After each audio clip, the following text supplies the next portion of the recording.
Ele estava contente com o que ele ia fazer. Ele tá feliz, ó. Tá? Só que aí você não consegue ver a faca, que é uma peixeira que ele carregava. 6 de setembro de 2018, tenho certeza que você sabe, e você, na época, ficou chocado com a tentativa de morte que sofreu o então candidato a presidente da República, Jair Messias Bolsonaro. Ok, só que você pensa que conhece essa história completa, você não conhece. Eu vou te mostrar que Jair Bolsonaro sofreu antes 2 tentativas de homicídio, e você vai ficar sabendo agora. Meus amigos, prestem atenção. O que eu vou te mostrar agora vai mudar tudo o que você pensa sobre o atentado em 2018 contra Bolsonaro. São novas informações, vídeos inéditos que nunca tinham sido revelados até agora. As imagens revelam que Adélio tentou inicialmente esfaquear Bolsonaro cerca de 1 minuto do início da passeata pelo calçadão. Ele se aproximou do candidato, tirou a faca da cintura enrolada em um pedaço de papel, ergueu o braço e por 2 vezes tentou esfaquear o candidato. Um delegado resolveu jogar tudo no ventilador e revelou tudo, incluindo nomes importantes que você jamais esperava ver. São apontados nomes de figuras do poder que jamais imaginávamos. E além disso, a grande mídia também está envolvida. Isso com certeza vai abalar o Brasil e ele não está de brincadeira. Você vai ficar chocado com essas novas revelações.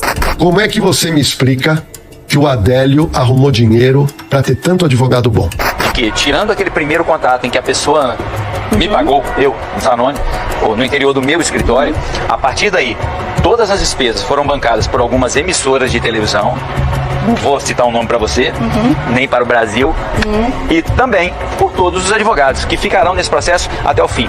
Você já parou para pensar quantas pessoas importantes poderiam ter participado disso, de forma direta ou indireta? Eu realmente estou chocada. Nós temos o Zema. Veja que a tentativa de homicídio foi feita com um candidato no estado de Minas. Será que a Polícia Civil de Minas Gerais não poderia ombrear ali com o Derrite e avançar numa investigação que não ficasse dependendo da Polícia Federal, já que ela está assim sobrecarregada com os assuntos ali do Alexandre de Moraes e sua turma?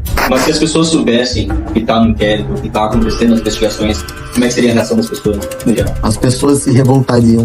Eu vou resumir em 3 frases. O comunista, ex-militante do PSOL, radical, Adélio Bispo, que tentou matar Jair Bolsonaro, não é louco. Não agiu sozinho e havia um grupo de pessoas com ele no dia. E antes de continuar, vou deixar bem claro, não estou aqui fazendo nenhuma acusação direta a ninguém. O que você vai ver é uma análise profunda de fatos, documentos e relatos que já circulam publicamente. O meu objetivo é te mostrar tudo e deixar que você tire suas próprias conclusões nos comentários. Se você pensava que o clima em Brasília estava ruim, agora ficou pior com essas informações que podem virar o rumo do nosso país em poucos dias. Já começaram reuniões secretas, mudanças de discurso e uma grande cortina de fumaça para esconder tudo isso. E tudo isso é para esconder segredos que antes nunca foram expostos. E tem mais, já estão dizendo que existem provas de quem estaria por trás desse atentado. Isso vai abalar o Brasil. Foi divulgado hoje o vídeo da audiência de custódia de Adélio Bispo de Oliveira, acusado de esfaquear Jair Bolsonaro em Juiz de Fora, Minas Gerais. Adélio disse que se sentia ameaçado pelos discursos do candidato à presidência. Pelos discursos em que o cidadão tem feito. Um incidente, um imprevisto que terminou, digamos assim, de forma problemática. Discordâncias em certos pontos. Houve um ferimento, correto? Ora pretendíamos pelo menos dar uma resposta, um susto, alguma coisa dessa natureza, entendeu? Adélio foi preso por policiais logo após o ataque. Preste muita, mas muita atenção neste documentário, que pode mudar tudo o que você pensa sobre o que realmente aconteceu. Antes de mostrar esse vídeo explosivo, preciso muito da sua ajuda para que o YouTube não deixe este conteúdo escondido. Precisamos que ele chegue ao maior número de pessoas possível. E para isso, deixe o seu like. Assim que você deixar o seu like, vai aparecer a palavra hypar. Então você vai clicar em cima dela e depois vai aparecer a opção de compartilhar. Deixe também um comentário no vídeo e tudo isso ajuda a levar o conteúdo para mais pessoas, não custa nada e ajuda muito o canal. E se você não for inscrito, inscreva-se no canal e ative o sininho das notificações para não perder nenhum conteúdo.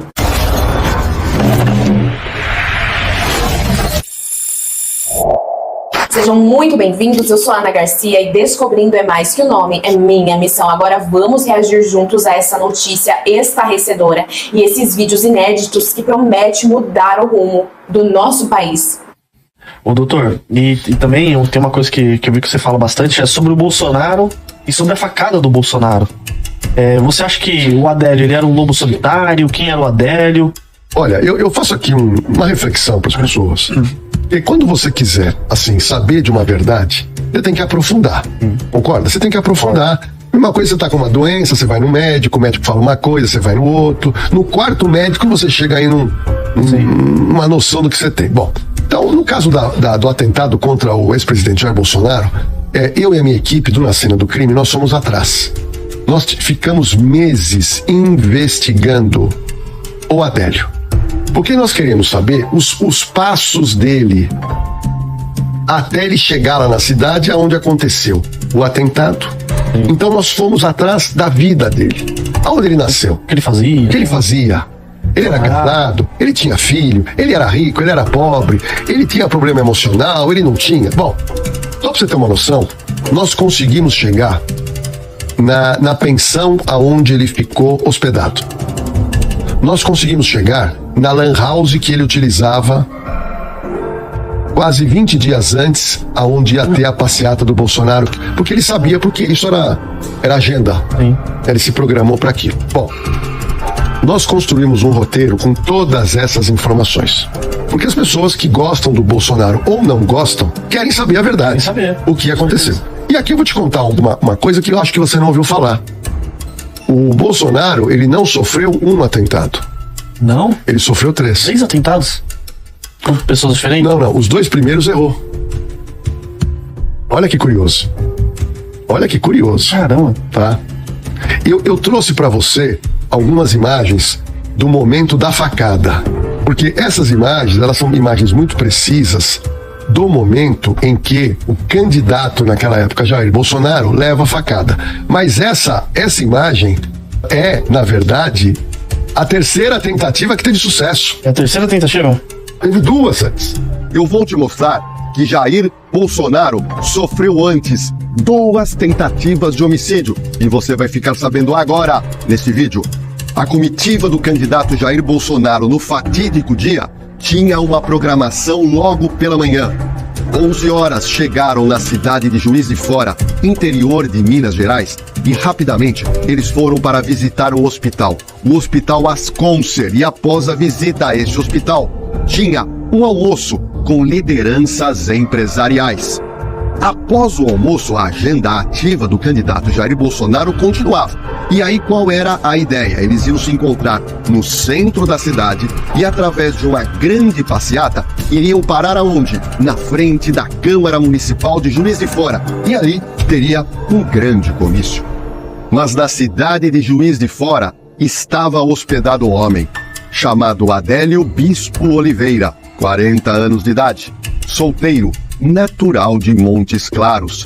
Mas olha que interessante que a minha equipe de produção descobriu, pouca gente sabe disso.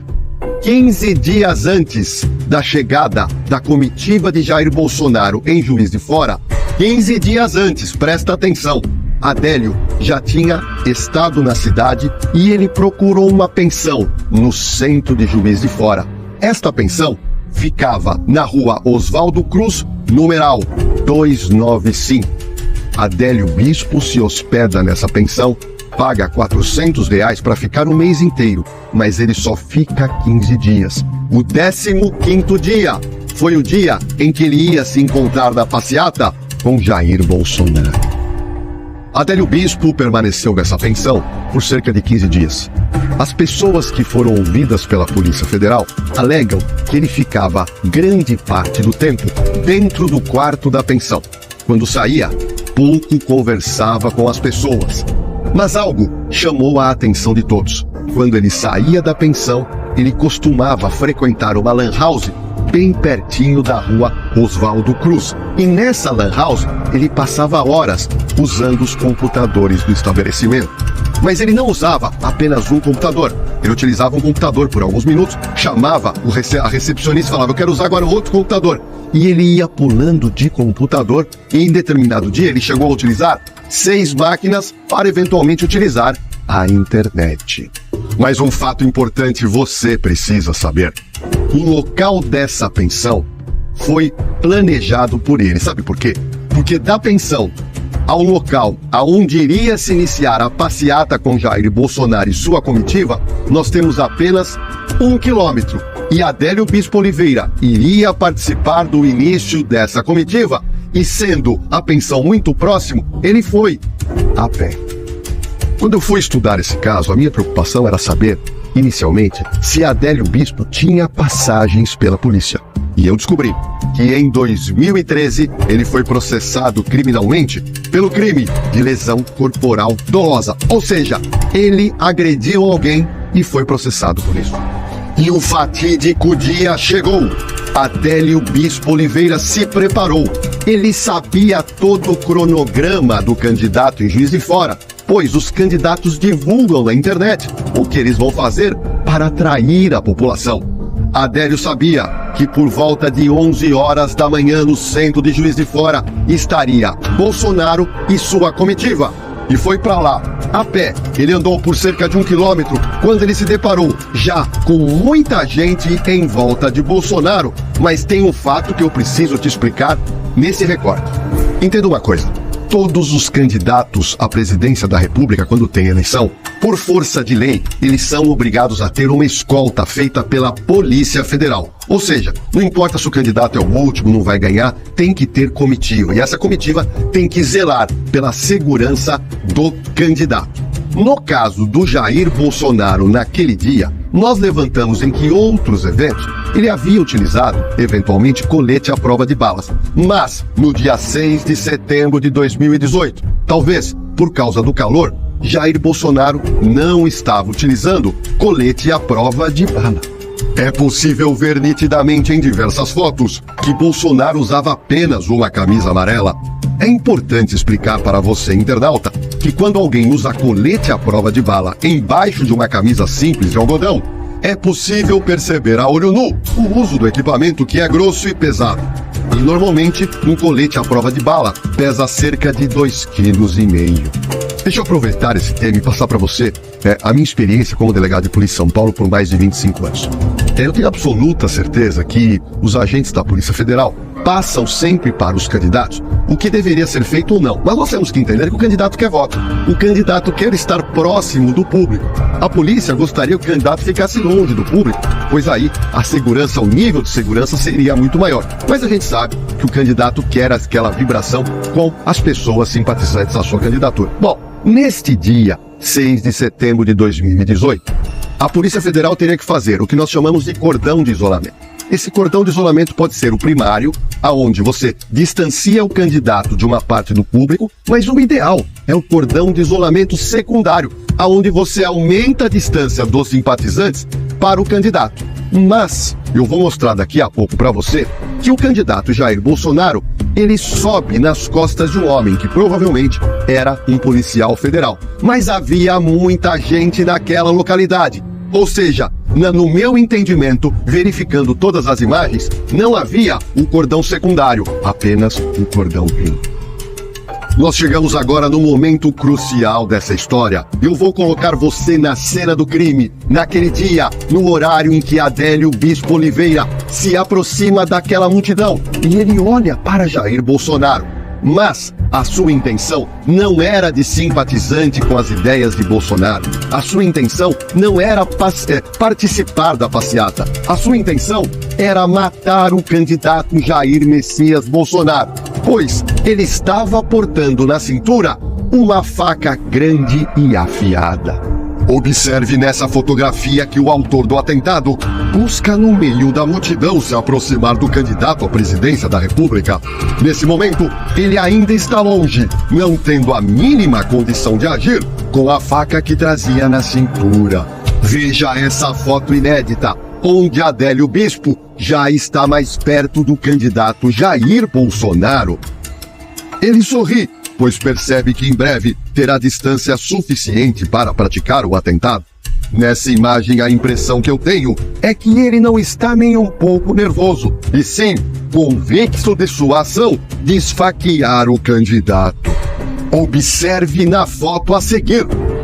Mais próximo de Bolsonaro, Adélio se mostra concentrado, olhando para o candidato, vendo a maneira de chegar mais perto dele. É como se ele estivesse planejando os próximos passos e aguardar o momento certo para pegar uma faca grande que ele carregava na cintura. Observe agora essa imagem, aonde Adélio já está na frente do candidato, olhando para ele fixamente, ao lado do rapaz de boné listrado. Mas ainda, ele não tem distância suficiente para alcançar Bolsonaro com o intuito de dar a facada mortal. As imagens mostram uma concentração enorme de pessoas que gostam de Jair Bolsonaro naquele local. Por outro lado, percebe-se que a segurança do candidato estava totalmente fragilizada.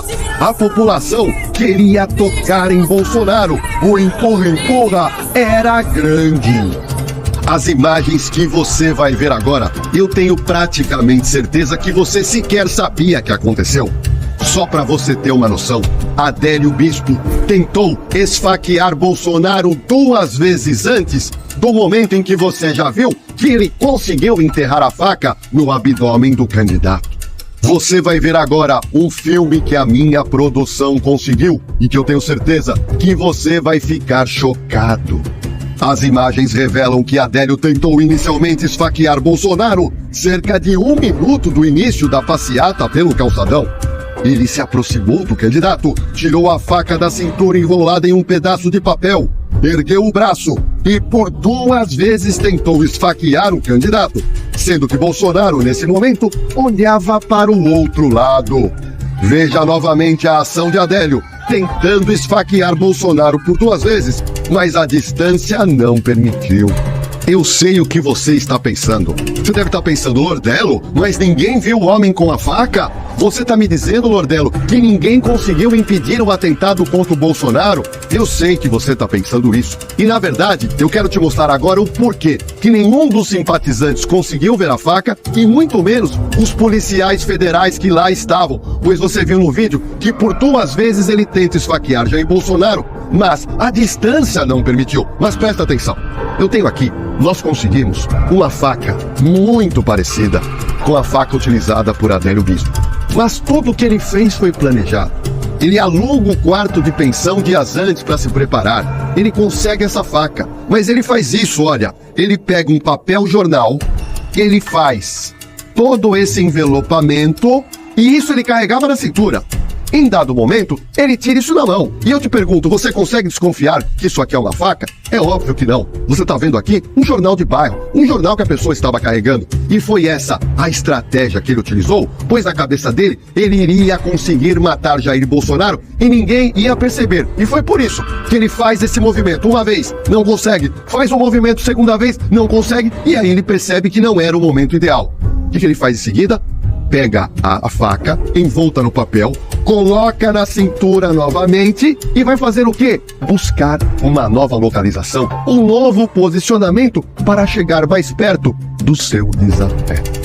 Mas em dado momento, o inesperado acontece. Um homem no meio da multidão e bem próximo ao candidato estica o seu braço, tentando se aproximar de Bolsonaro. O que ninguém poderia imaginar é que ele portava uma faca afiada que atinge por uma vez o abdômen da vítima. Ao receber a facada, veja a expressão de dor de Bolsonaro. Bolsonaro foi ferido na região da barriga, sofrendo uma lesão em uma importante veia abdominal, o que causou uma grave hemorragia. Ele foi carregado para um veículo que dava suporte ao candidato e levado à Santa Casa de Juiz de Fora, onde chegou às 15h40, com uma lesão por material pérfuro cortante na região do abdômen. Observe nas imagens que Bolsonaro foi socorrido. Ele foi levado para a Santa Casa de Juiz de Fora. É importante que você entenda que no momento em que Adélio Bispo Oliveira dá a facada no Bolsonaro e Bolsonaro mostra aquela expressão de dor, nesse momento a segurança funciona. Prende em flagrante Adélio e consegue localizar a faca que foi juntada no inquérito policial. Você vai assistir agora o que ele contou aos policiais logo ao chegar ao distrito policial. No boletim de ocorrência registrado pela PM, eu separei um trecho importante para você tomar conhecimento. Abre aspas, em conversa com o autor, este nos informou que saiu de casa com uma faca de uso pessoal a fim de acompanhar a comitiva e no menor momento pudesse tentar contra a vida do candidato. Assim tendo feito no momento em que a comitiva passava pela Rua Batista, por achar ser mais oportuno. A equipe de produção conseguiu imagens interessantíssimas do momento em que Adélio foi levado à justiça criminal e conversa é interrogado pelo juiz de direito. Veja o que ele falou. Adélio disse que recebeu uma ordem de Deus para tirar a vida de Bolsonaro. Declarou também que não foi contratado por ninguém para tentar contra a vida do candidato e que não recebeu auxílio de ninguém. Adélio disse que é de esquerda e que discorda do que acredita serem ideias de Bolsonaro contra homossexuais, negros, pobres e índios. Adélio disse que são posições de extrema direita. A Justiça Criminal de Minas Gerais pediu para a Polícia Federal realizar um exame psicológico em Adélio Bispo Oliveira e isso foi realizado. Diversos psiquiatras analisaram Adélio Bispo e concluíram que ele tem uma doença mental. Essa doença é chamada de transtorno delirante permanente paranoide. E olha o que aconteceu no momento em que a Justiça Criminal, o juiz que julga, percebe que ele tem uma doença, um transtorno delirante permanente, o juiz entende que ele é uma pessoa inimputável. Mas, Lordelo, o que aconteceu então com Adélio? Eu vou te explicar. No momento em que o juiz criminal de Minas Gerais constata a inimputabilidade de Adélio Bispo Oliveira, ele determina que ele seja internado compulsoriamente por tempo indeterminado em razão de sua doença psiquiátrica. Olha, deixa eu falar com você agora de coração aberto, né? Eu criei o Na Cena do Crime porque eu percebia que os casos apresentados, principalmente na mídia do Brasil, os casos eles careciam de um maior aprofundamento. Você tem reparado em todos os nossos vídeos, é um trabalho de equipe muito grande. A gente procura tentar localizar um inquérito baseado em provas, em imagens e fotografias. É por isso que eu tenho certeza que você achava que conhecia um pouco ou bastante sobre o atentado sofrido pelo Jair Bolsonaro. Mas nesse vídeo você conseguiu agora saber a história completa. E eu te contei fatos e provas. Ok, só que nós temos agora uma discussão para fazer. Nós sabemos que a ideologia vai trazer dois tipos de pensamento que redundam ainda hoje nas redes sociais. Existe uma parcela da sociedade que acredita veementemente que alguém da esquerda pagou para Adélio matar Jair Bolsonaro. Uma outra parcela da sociedade, também movida por ideologia de esquerda, acredita que sequer Jair Bolsonaro recebeu uma facada, alegando que a faca não apresentava sangue, e foi essa teoria que foi inventada. Mas agora, você que conhece os fatos que eu acabo de apresentar aqui no Na Cena do Crime, qual a sua opinião? Gostaria muito que você escrevesse agora nos nossos comentários. A gente pode esperar alguma coisa da Polícia Federal do Lewandowski? Será que eles não estariam, de certo modo, convergindo nos interesses quando Adélio Bispo foi contratado ou foi mandado para aquela missão? Nós não podemos dizer que o Kassab foi o mandante, longe disso, não existe nenhuma evidência, mas nós podemos dizer, com bastante segurança, fruto do que o hacker nos diz, que alguma informação ele tem desse processo, já que ele tinha esse contato com Adélio Bispo anterior. Se for verdade isso, quem sabe ele consiga até elucidar quais eram as forças políticas ou grupos de interesse que subsidiaram aquela ação. Eu faço essa pergunta por quê? Porque não seria uma maneira de desbordar aquilo que o Derrite falou para você, que ele só pode avançar no que for da competência ali da Polícia de São Paulo? Se nós contássemos com a Polícia Civil de Minas Gerais, nós temos o Zema. Veja que a tentativa de homicídio foi feita com um candidato no estado de Minas. Será que a Polícia Civil de Minas Gerais não poderia ombrear ali com o Derrite e avançar numa investigação que não ficasse dependendo da Polícia Federal, já que ela está assim sobrecarregada com os assuntos ali do Alexandre de Moraes e sua turma? Acho uma ótima ideia, e se o senhor me permitir, coronel, eu vou passar adiante para o Guilherme Derrite, porque entendo de extrema importância. O que o senhor traz agora pode facilitar, sim, inclusive o trabalho da própria Secretaria de Segurança Pública do Estado de São Paulo, que pode até ir a um determinado ponto e não pode avançar por questão de competência, né? Entendo que pode ser um caminho. Se o senhor me autorizar, vou falar com o Derrite sobre essa possibilidade, porque entendo de fato ser um caminho. Coronel, ao longo das conversas com o hacker, alguns documentos mostram que desde maio de 2018, contas telefônicas, dentre outros documentos, mostram que de fato ele já estava hackeando o Adélio Bispo. Então, de fato, a data é maio de 2018 e dali para frente é a polícia, a investigação e o que pode ser feito pela Polícia Civil de São Paulo, e com essa ideia, junto à Polícia Civil de Minas, para apurar esse caso. Coronel.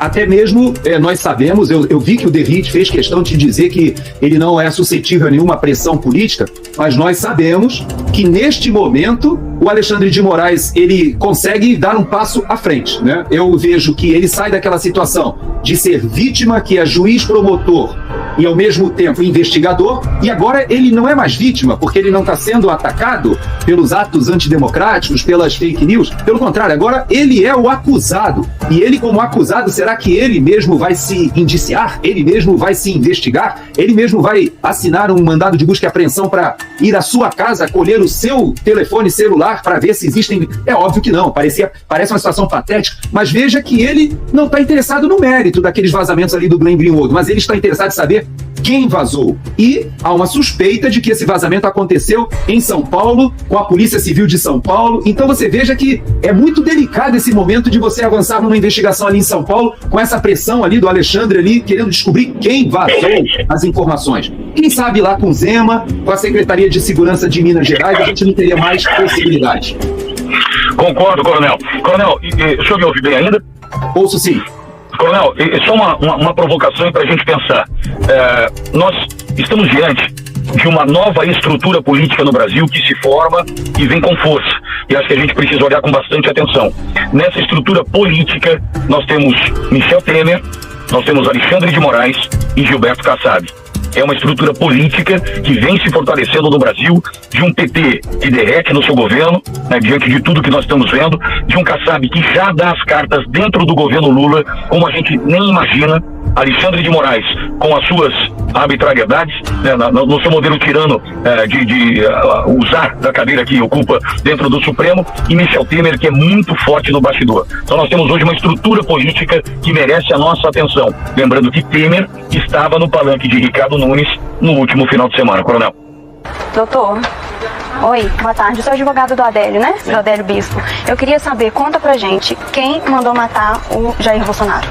Eu acho que, segundo a Adélio, foi Deus. Foi Deus? E o laudo provou. Então conta pra gente também, o Brasil quer saber, mais ainda do que isso. Quem que tá pagando todos esses advogados aqui que tá cuidando do Adélio Bispo? Esses todos. Isso até o juiz federal lá em cima quer saber.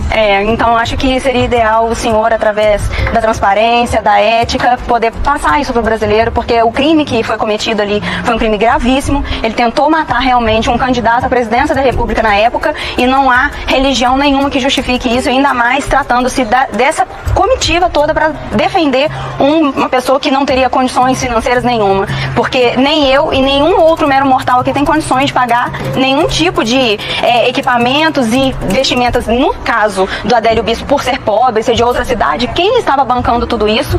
Quem que está bancando essa comitiva? Quem banca os aviões de ida e vinda? O Brasil quer saber. Então eu acho que seria interessante você esclarecer isso para o Brasil. Sim. Como nós vivemos no Estado Democrático de Direito, nós temos de ter, antes de mais nada, apego à legalidade.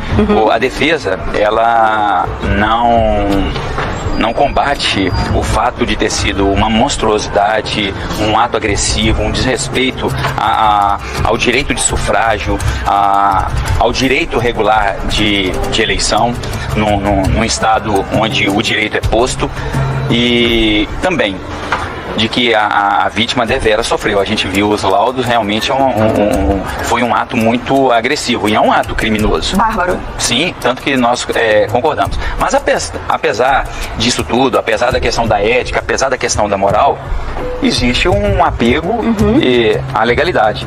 E nós temos um código deontológico, que é o nosso Estatuto da Advocacia, que é a Lei Federal 8.906/94. E por conta de uma cláusula de confidencialidade, desse sigilo entre advogado constituinte, e aqui eu não digo tão somente a banca advocatícia e a Adélio Bispo de Oliveira, mas também a pessoa que no primeiro momento, não sei se é evangélico, me pareceu, não sei se é inimigo do Bolsonaro, não sei de que partido é, mas independentemente de qualquer coisa, essa pessoa que no primeiro momento celebrou um contrato conosco, ela também recebeu, no primeiro momento, um parecer jurídico. Até porque todo leigo, e você também que está aí me ouvindo, eu tenho certeza que você pensou que aquele vídeo do Bolsonaro tomando a facada no nosso cliente era uma tentativa de homicídio. Seja sincero. E não é. É um crime contra a segurança nacional. Pois bem, isso.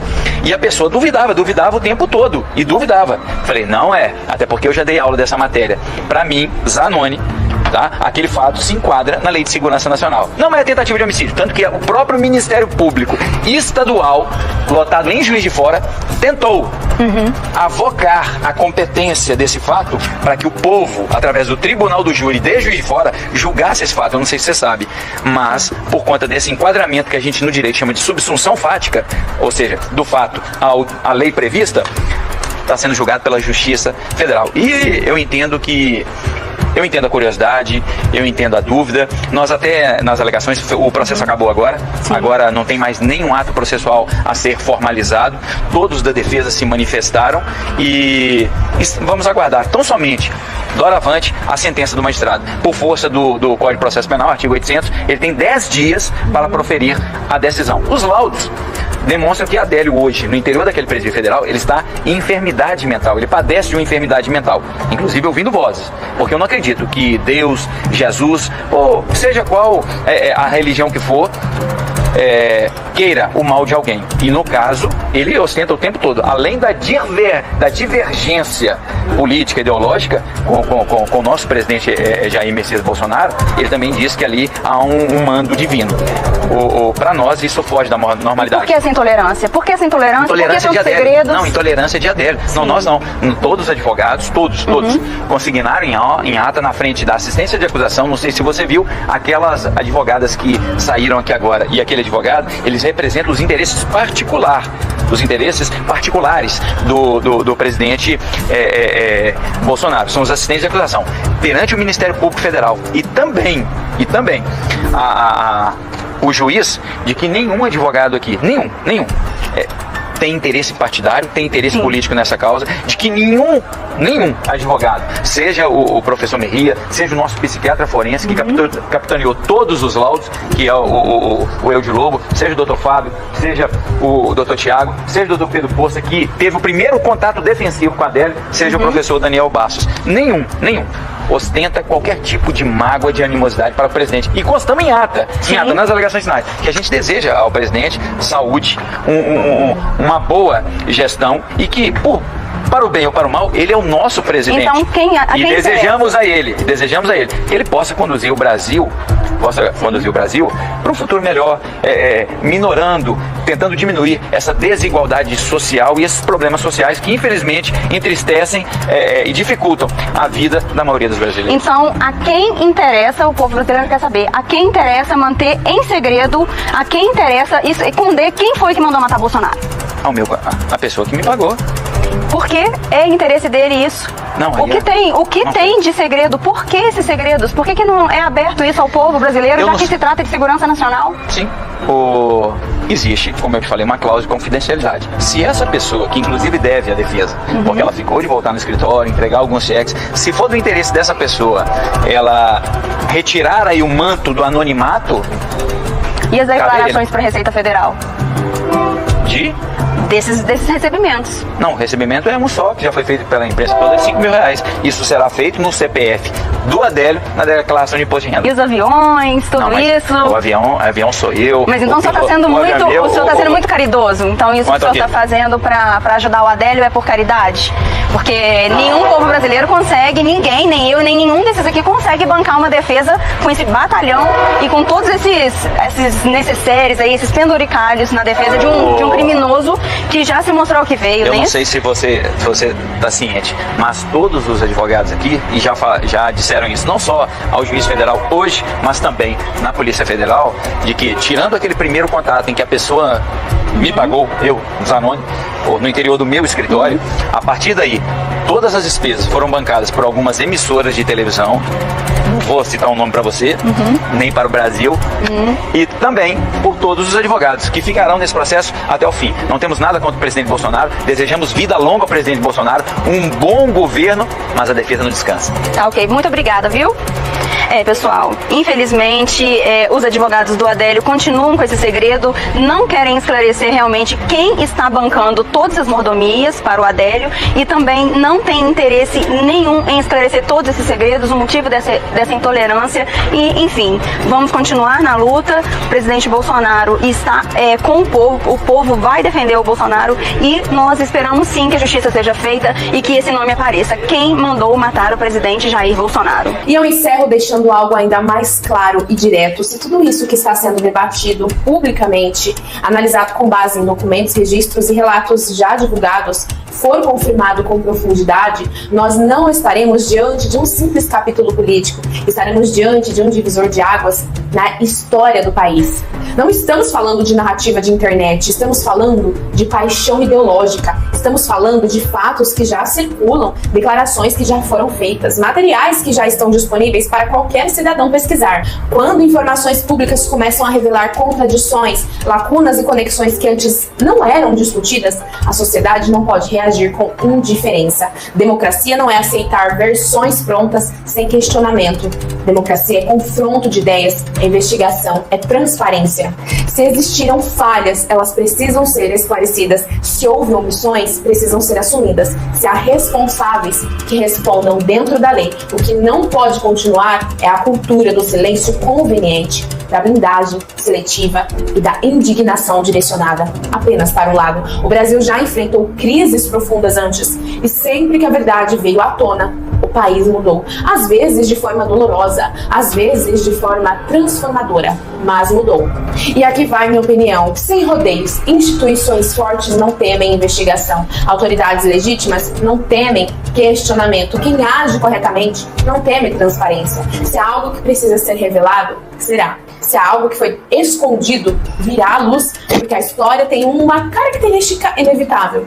Ela cobra. O povo brasileiro pode até ser paciente, mas não é indiferente. Pode até esperar, mas não esquece. E se este for um daqueles momentos em que a verdade começa a romper as barreiras do silêncio, então estamos testemunhando algo que vai além da política. Estamos vendo a própria estrutura sendo testada. O Brasil merece clareza, o Brasil merece justiça e, acima de tudo, o Brasil merece a verdade completa, sem cortes, sem filtros e sem medo.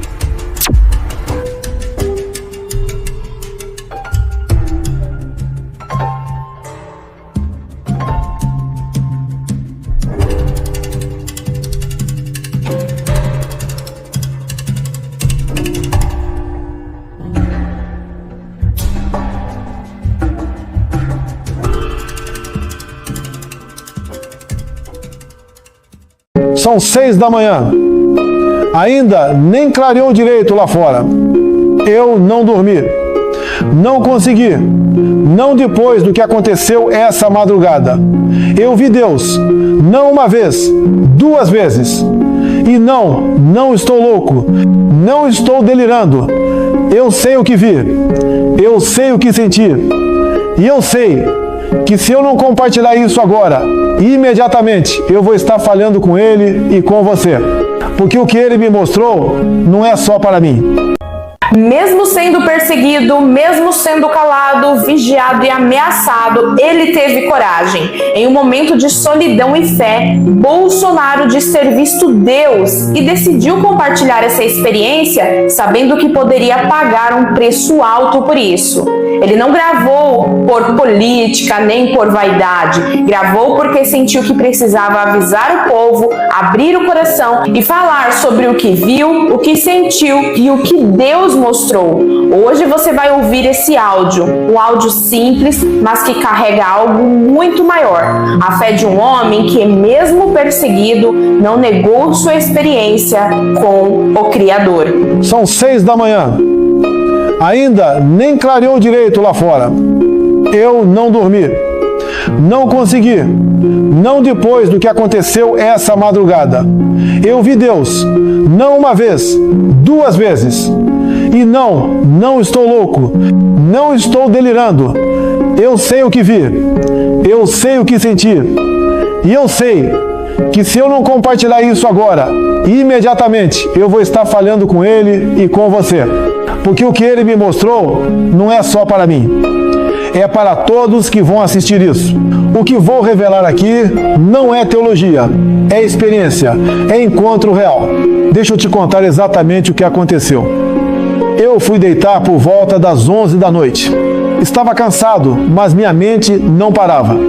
Tinha muita coisa pesando no coração. Preocupações, dúvidas, medos. Então comecei a orar. Não era uma oração formal. Era mais um desabafo. Eu simplesmente falei: Deus, eu preciso de Ti.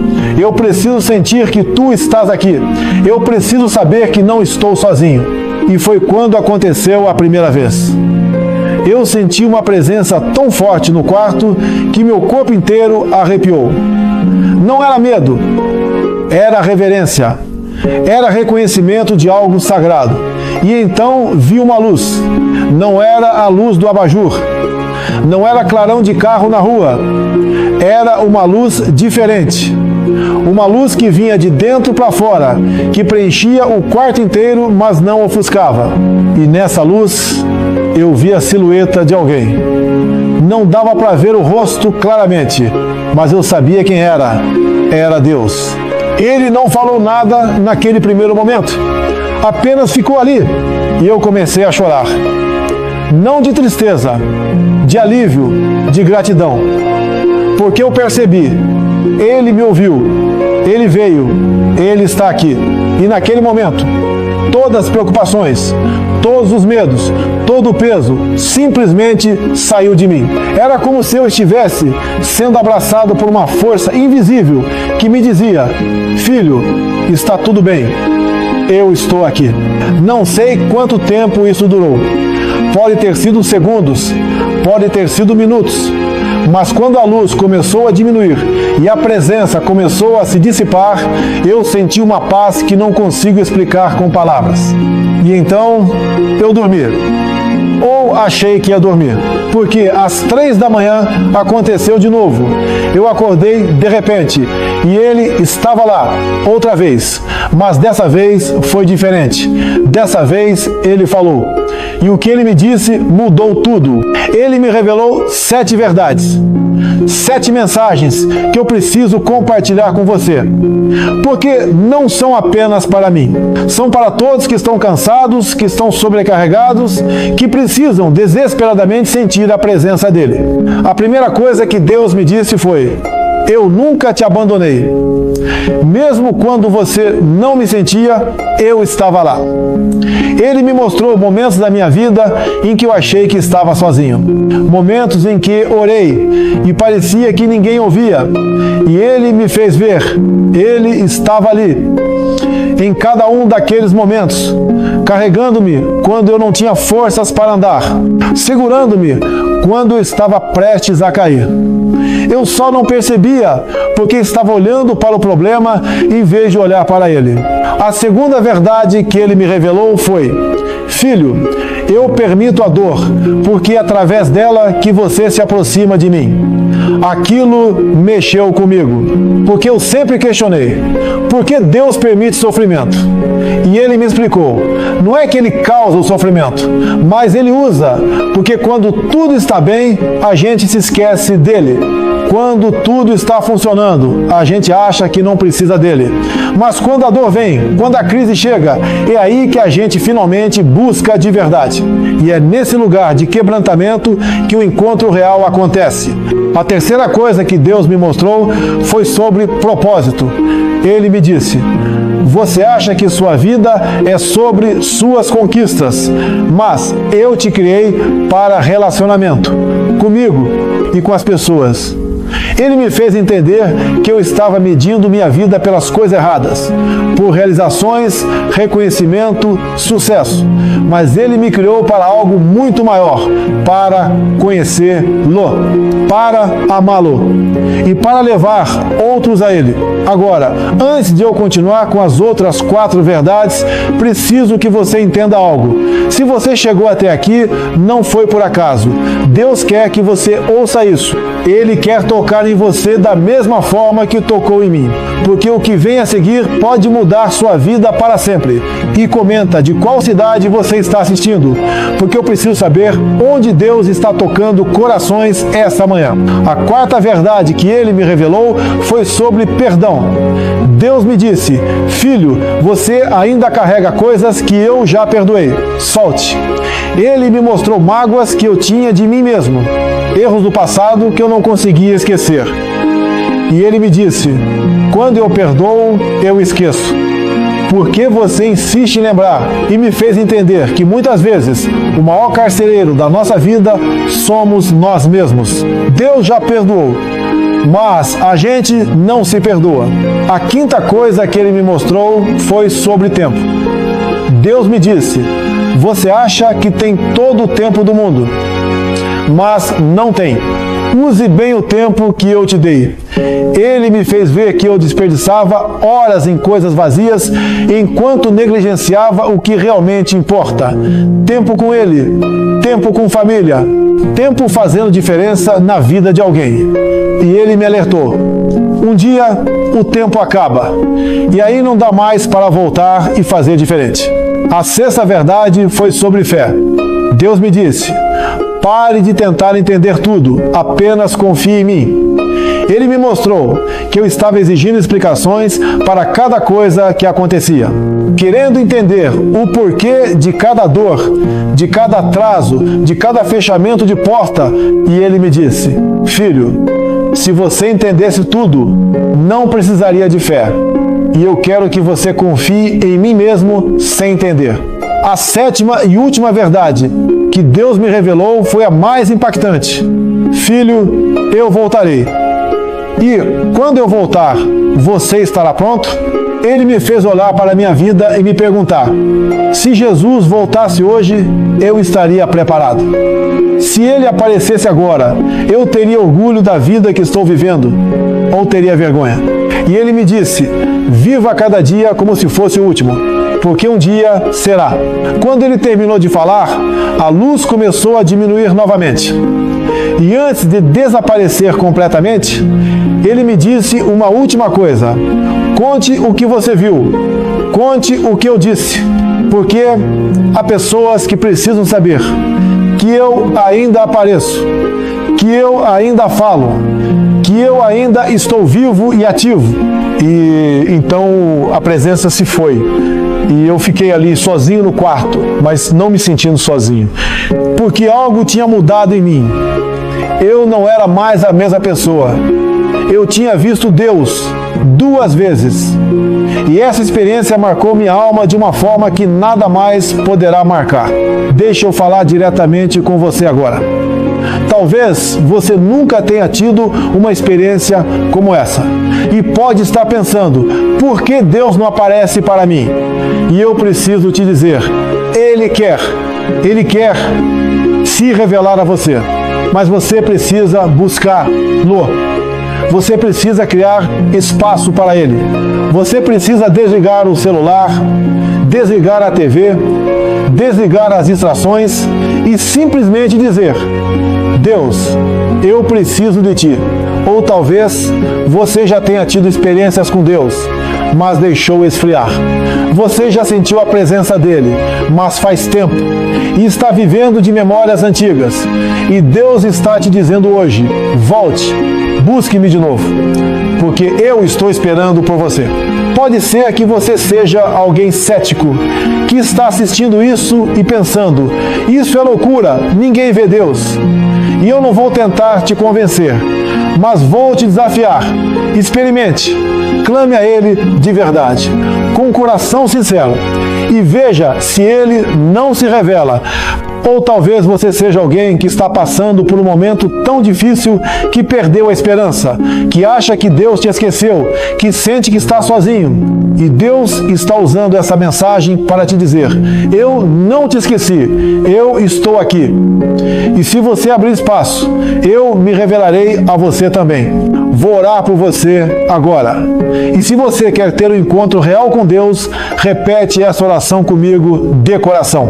Deus, eu clamo a Ti agora, não com palavras bonitas, não com religiosidade, mas com coração sincero. Eu preciso de Ti, eu preciso sentir Tua presença, eu preciso saber que Tu estás aqui, que Tu me vês, que Tu te importas. Revela-te a mim, Senhor, da forma que Tu quiseres, no tempo que Tu quiseres, mas revela-te, porque eu não aguento mais viver sem sentir que Tu estás perto. Perdoa-me por ter vivido tão distraído, por ter Te negligenciado, por ter colocado tantas coisas antes de Ti. A partir de hoje, eu Te busco de verdade, não apenas quando preciso de algo, mas porque eu Te amo, porque eu quero Te conhecer, porque eu quero um relacionamento real contigo.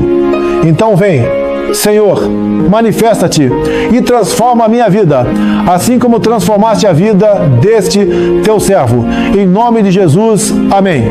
Se você fez essa oração de verdade, algo acabou de mudar. Você acabou de abrir a porta e Deus está entrando. Pode não ser hoje, pode não ser amanhã, mas Ele virá, porque Ele nunca ignora um coração sincero. Comenta aqui embaixo de qual estado e cidade você está me ouvindo. Deixa um relato. Conta se você já teve alguma experiência com Deus. Diz: eu quero ver Deus, e compartilha a tua busca. Eu vou ler cada comentário e vou orar por você, porque juntos buscamos a face daquele que quer ser encontrado. Depois de tudo que vimos e ouvimos, uma coisa fica clara: podemos tentar calar o homem, mas nunca vão calar a fé. Bolsonaro falou com o coração e quem tem discernimento sentiu. Não era política, era espiritual. Num país onde zombam de Deus e perseguem quem crê, um gesto desses vale mais do que 1000 discursos. Porque quando o sistema tenta apagar a luz, Deus levanta alguém para acender de novo. Podem rir, podem atacar, podem duvidar, mas a verdade não depende da aprovação de ninguém. E se até o poder tenta esconder, é porque essa mensagem tem força demais para ser ignorada. O tempo da mentira está acabando e quem tem olhos espirituais já entendeu o recado. Deus ainda fala, e quando Ele fala, o mundo treme.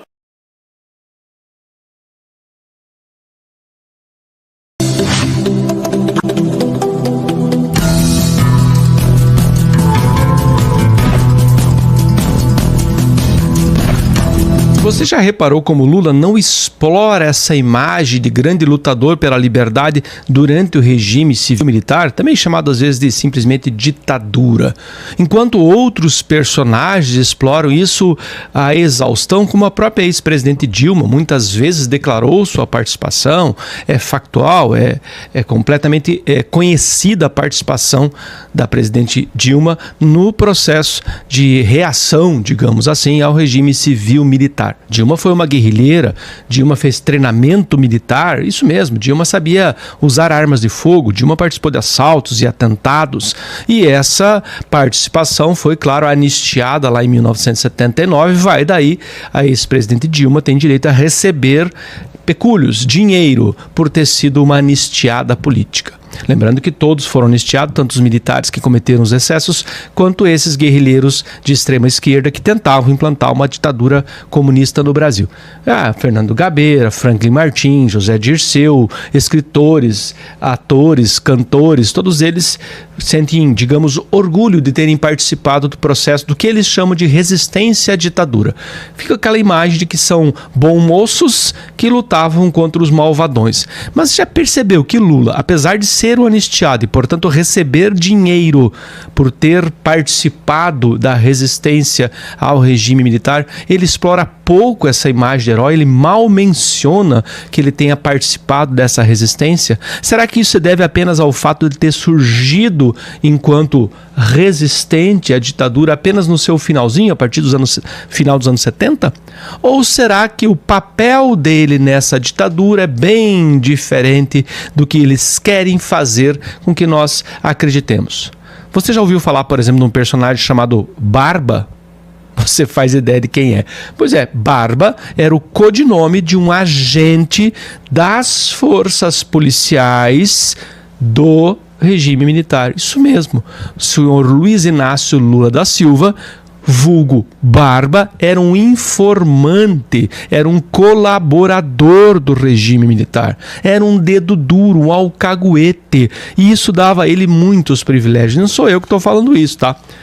Quem diz isso é alguém que acompanhou de perto, de primeira voz, Romeu Tuma Júnior, nesse livrinho aqui, que o PT fez muito esforço para que esse livro não circulasse. De fato, ele circulou muito pouco. Nesse livro, o filho do conhecido Tumão, Romeu Tuma pai, era o delegado responsável justamente por esse informante chamado Barba. Romeu Tuma Júnior, à época do regime militar, era um policial civil e tinha acesso, inclusive, à suposta prisão de Lula. Prisão essa que levou ele a receber justamente a anistia. Teria sido um preso do regime militar e por isso recebeu anistia. Quando, na verdade, o senhor Luiz Inácio Lula da Silva, vulgo Barba, nunca esteve preso. Quer ver? Tenham uma paciência que eu vou ler um pouquinho, alguns trechos apenas. Aliás, sugiro a leitura desse livro aqui, ó. Tem muitas coisas aqui, além da descrição do Barba, tem, claro, esses detalhes sobre a morte do Celso Daniel e envolvimento do próprio Partido dos Trabalhadores, do PT. Num dos fragmentos desse livro, no capítulo 4, que tem o título Lula, alcaguete e aprendiz do DOPS. DOPS é Departamento de Ordem Política Social. É uma polícia repressora criada lá pelo Vargas e reformada durante a ditadura militar. Ele diz assim: Lula pertencia à categoria dos informantes e tinha o codinome Barba. Nos sindicalismos, os informantes eram chamados também de pelegos ou de Judas. Isso mesmo, está aqui no livro, palavras do próprio Romeu Tuma Júnior, que acompanhou Lula na sua suposta prisão, na época como policial civil, junto ao seu pai, o chamado Tumão, pai do Romeu Tuma Júnior, Romeu Tuma ou Tumão. Um outro fragmento. O agente Barba, até onde alcanço saber, Romeu Tuma Júnior falando, jamais negociou suas delações em troca de dinheiro. Então Lula não vendia os seus colegas por dinheiro. O Judas, o pelego Lula, não vendia os seus colegas por dinheiro. Olha que nobre da parte dele. Mas o trocava por favores. Isso mesmo. O Lula trocava informações por favores. Que tipo de informação o agente informante Barba, Lula, costumava trazer para Tumão? Tumão é o pai. Bom, aí nós vamos elencar um pouco mais. Lula era nosso melhor informante, segue Romeu Tuma Júnior.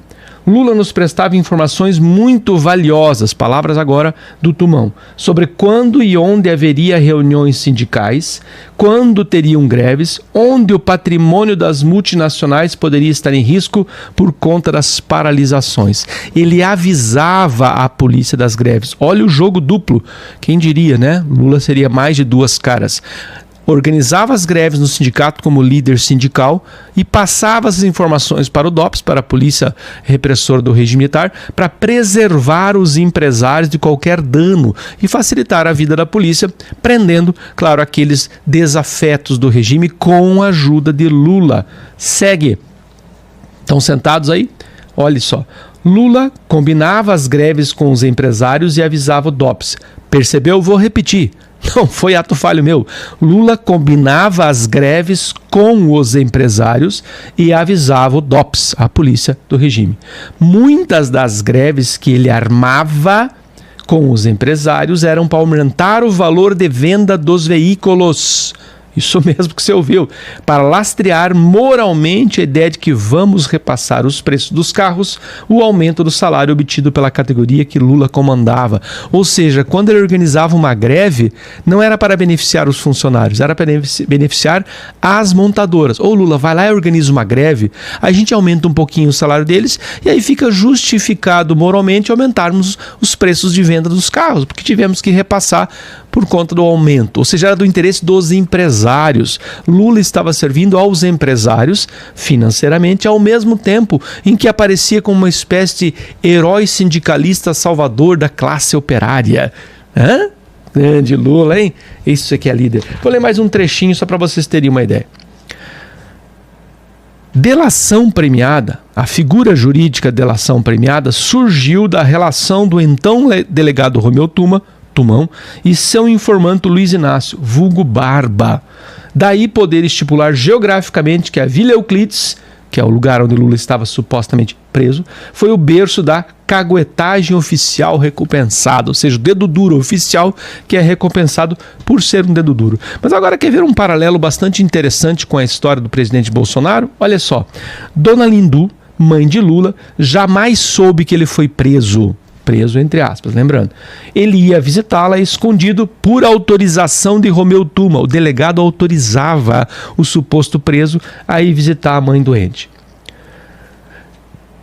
A decisão judicial que mantinha Lula atrás das grades era uma questão de humanidade e bom senso. Ou seja, Lula estava preso mais para proteger o próprio Lula do que de fato por um suposto crime que ele havia cometido. E visitar a mãe era uma questão de humanidade e bom senso. O que o velho sempre teve. Velho aqui é uma referência do filho ao pai, ao Tumão. Ele pensava que mal aquilo poderia fazer ao deixar Lula visitar a mãe doente, ele estava pondo em andamento uma profunda mudança de paradigma, democratizando a polícia política. Isso mesmo.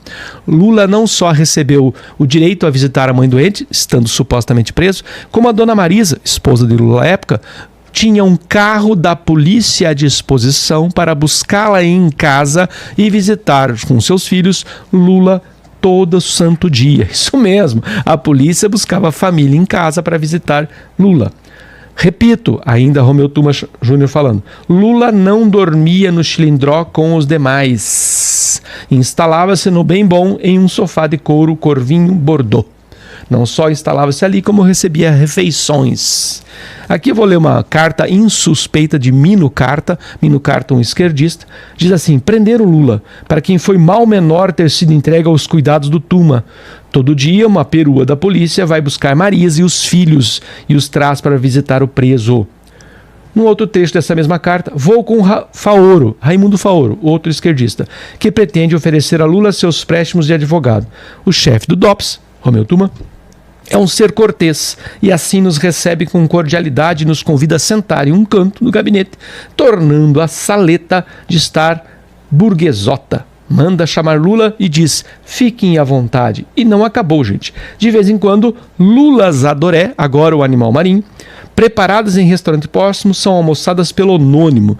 Aqui Mino Carta faz um trocadilho, né? Lula comendo Lula. Ou seja, a figura Lula, a pessoa Lula comendo o animal marinho. Enfim, eu acho que esses trechos e muitos outros que aparecem nesse livro aqui que eu sugiro dão uma clara conclusão de que Lula era de fato um contribuinte do regime militar e com isso se beneficiou ganhando grande destaque na classe operária que não sabia de nada disso. A classe operária acreditava que de fato Lula era um batalhador pela classe operária, quando na verdade estava servindo a dois senhores. E você sabe muito bem quem serve a dois senhores, incluindo aí o pai da mentira.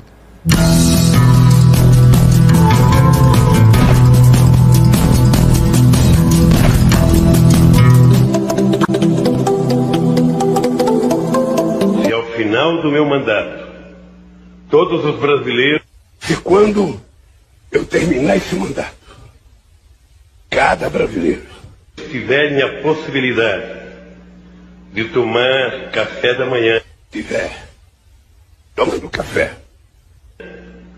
almoçar e jantar, almoçando e estiver jantando, terei cumprido a missão da minha vida. Terei cumprido a missão da minha vida.